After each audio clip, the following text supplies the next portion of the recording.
The crop yields of Ravensthorpe grain grower Andy Chambers have been boosted by up to 2 tonnes per hectare in places, thanks to the adoption of variable rate technology.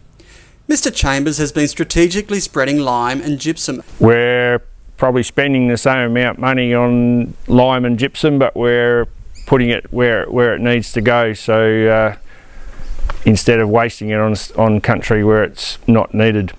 The yield increase in the stuff where it's most effective, the grey clays, can be up to the 1.5 to 2 tonne. The Grains Research and Development Corporation is encouraging growers to adopt VRT and precision agriculture techniques as a means of improving on-farm efficiency. Andy first started implementing variable rate technology in 2007 and has since been trialling and testing rate controllers on both his spreader and seeder.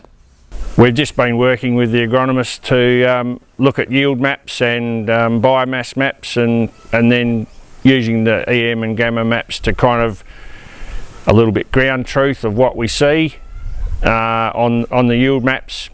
I hope to see in the future the more of an accurate pH testing that can be done, so we can get a proper map of our soils to where to apply.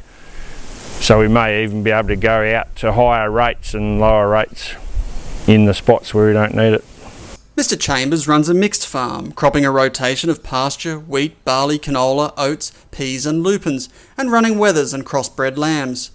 After they're grazed, every chaff pile is burnt. With pasture or crop, we'll still burn them. If you leave them, you'll get a spot of ryegrass in the paddock.